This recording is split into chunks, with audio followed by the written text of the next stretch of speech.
जी दिनेश जी, मैं विवेक जी के पास आऊंगा। इस बीच अनिल सिन्हा जी भी हमारे साथ जुड़ गए हैं। सर, स्वागत है आपका। और पहला चुनाव विवेक जी मिजोरम में है। मिजोरम एक ऐसा स्टेट है जहां पर आश्चर्यजनक रूप से आशंका है कि कांग्रेस जीत जाएगी। बहुत सारे लोगों को मिजोरम की पार्टियों का नाम भी नहीं पता होगा, तो मैं उनको बताना चाहूंगा कि वहां की मिजो नेशनल फ्रंट जो मेन पार्टी है, जो सत्ताधीश पार्टी है, उनको पिछली बार 37.7% वोट मिले थे। दूसरे नंबर पर कांग्रेस थी। वहां पर सीटें बहुत कम थी उनकी, लेकिन कांग्रेस थी, इनके 30% वोट थे, 30% वोट थे कांग्रेस के पास।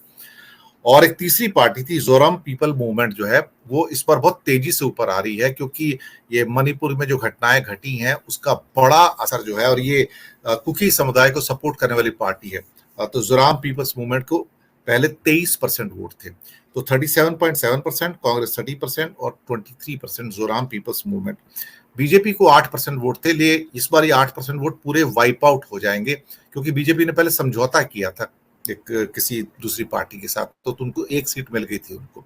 इस बार शायद उनको 40 कैंडिडेट भी ना मिल पाए, क्योंकि वहां की 90% पॉपुलेशन, 89 पॉइंट सम परसेंट की जो है वो क्रिश्चियन पॉपुलेशन है, और वो कुकी समुदाय सारा, वो जिसको कि जो समुदाय कहा जाता है जॉइंटली। और ये जो समुदाय 3 देशों में बटा है, बांग्लादेश, इंडिया और म्यांमार के अंदर। और चूंकि 60,000 कुकी शरणार्थी वहां पर ऑलरेडी हैं मिजोरम के अंदर, एजॉल के एरियाज में, बाकी एरियाज में, तो उनके अंदर भी बीजेपी को लेकर बहुत नफरत है वहां पर।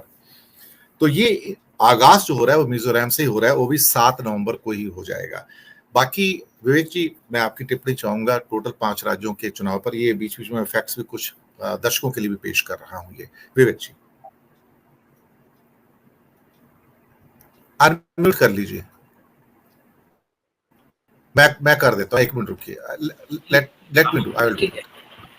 हाँ दिनेश, सबसे पहले तो मुझे जब मैंने ये खबर पढ़ी और डेट्स देखी, तो सबसे पहले मेरे मन में विचार आया कि ये लोग जो एक देश एक चुनाव की बात करते हैं, वो इन 5 राज्यों में अलग अलग डेट्स पर चुनाव ले रहे हैं, और काफ़ी मतलब लगभग 1 महीना चुनाव चलेंगे।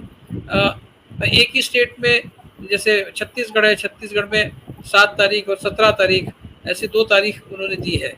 चलो ठीक है, छत्तीसगढ़ में नक्सल प्रॉब्लम की वजह से ये 2 स्टेट्स में चुनाव होना मैं समझ सकता हूँ, ठीक है, लेकिन इतनी गैप 7 और 17, तो अगर आप एक देश और एक चुनाव के पक्षधर है, तो आप इन 5 राज्यों में इतने स्पेसिंग आउट करके इतना आप चुनाव क्यों ले रहे हैं?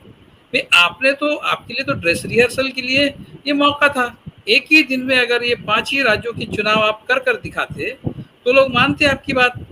लोग आप लोग कहते कि देखिए उन्होंने करके दिखाया।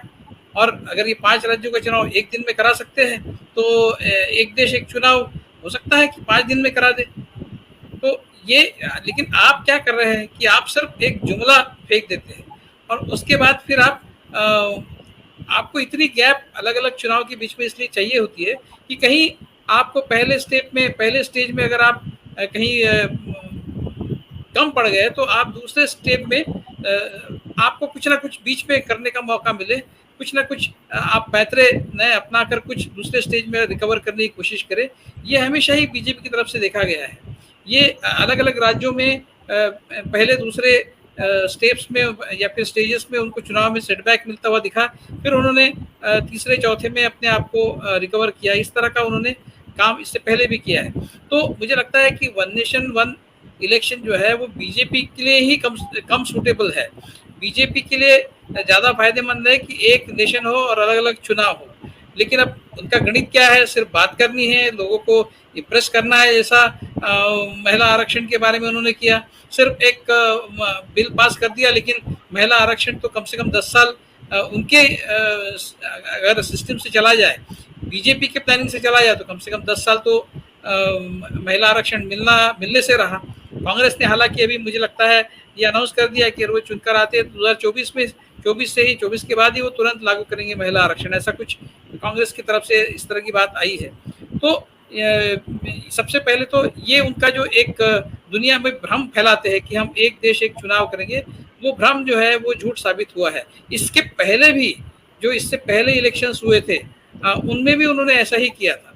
तो मुझे नहीं लगता कि वो वन नेशन वन इलेक्शन के बारे में बहुत सीरियस है, वो सिर्फ जुमलेबाजी है, ऐसा मुझे लगता है। जहाँ तक इन राज्यों में इलेक्शंस का सवाल है, अब कम से कम 3 राज्य तो ऐसे हैं जहाँ पर बीजेपी पिछड़ती हुई दिख रही है, मध्य प्रदेश, छत्तीसगढ़ और राजस्थान। राजस्थान जो है मेरे हिसाब से सबसे महत्वपूर्ण स्टेट है। राजस्थान डिसाइड करेगा कि 2024 में मोदी जी के साथ क्या होगा, बीजेपी के साथ क्या होगा। मैं इसलिए कहता हूँ कि राजस्थान में एक ट्रेंड है, राजस्थान में सरकार ऑल्टरनेट होती है, मतलब कभी अगर बीजेपी की सरकार है तो 5 साल के बाद वो बदल कर कांग्रेस की आ जाती है, कांग्रेस की फिर 5 साल के बाद बीजेपी आ जाती है। इस तरह राजस्थान में एक ट्रेंड है। दूसरी बात यह है कि राजस्थान में एक हम समझ सकते हैं कि कांग्रेस के खिलाफ एंटी इनकम्बेंसी होनी चाहिए, और जिस तरह के कांग्रेस के अंदर जिस तरह के झगड़े हमने राजस्थान में पिछले कुछ सालों में देखे, हालांकि वो अभी झगड़े मिटा दिए गए हैं और अभी वो उस तरह की बात पिछले कुछ महीनों से नहीं दिख रही है, लेकिन काफी लंबे अरसे तक जो झगड़े चलते रहे उससे इलेक्टोरेट में बहुत गलत मैसेज भी गया है।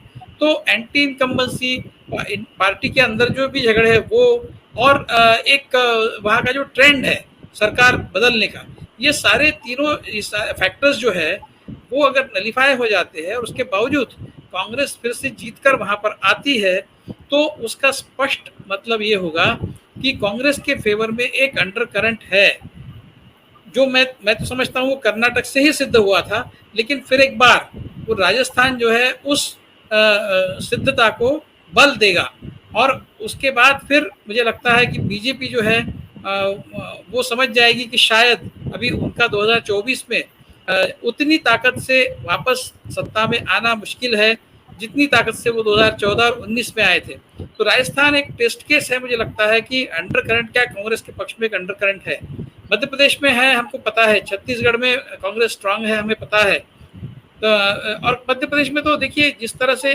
बीजेपी के अंदर ही झगड़े, मतलब वहां पर खुद मुख्यमंत्री लोगों से पूछते हैं कि देखिए मैं क्या, बताइए आप मुझे कि मैं चुनाव लड़ूं या नहीं लड़ूं। मतलब इस तरह की स्थिति एक मुख्यमंत्री के लिए बनती है। प्रधानमंत्री वहां जाते हैं तो सभा में उनका नाम नहीं लेते और इंडिकेशंस इस तरह के देते हैं कि ये व्यक्ति मुख्यमंत्री नहीं रहेगा।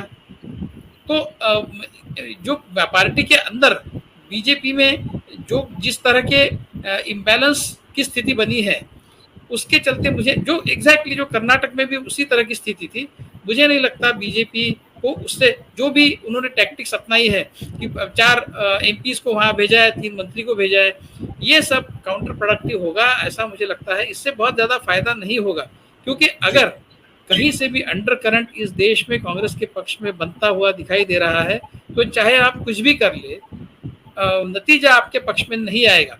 और ये चारों पांचों चुनाव जो है मुझे लगता है उस लिहाज से बहुत महत्वपूर्ण है। इवन छत्तीसगढ़ में भी भूपेश बघेल की सरकार अगर रिपीट होती है तो वो भी इस बात का एक पॉइंटर होगा कि पार्टी के अंदर जिस तरह के 2 बाढ़ है, उसके बावजूद अगर भूपेश बघेल की सरकार वहां पर चुनकर आती है तो 2024 के इलेक्शन में बीजेपी को सेटबैक मिलना तय है। मैं ये नहीं कहूंगा बीजेपी पूरी तरह से हार जाएगी, अगली सरकार बीजेपी की नहीं बनेगी, लेकिन एक बहुत बड़े सेटबैक के लिए बीजेपी को इन 5 राज्यों के चुनाव के नतीजों के बाद तैयार रहना होगा, ऐसा मुझे लगता है।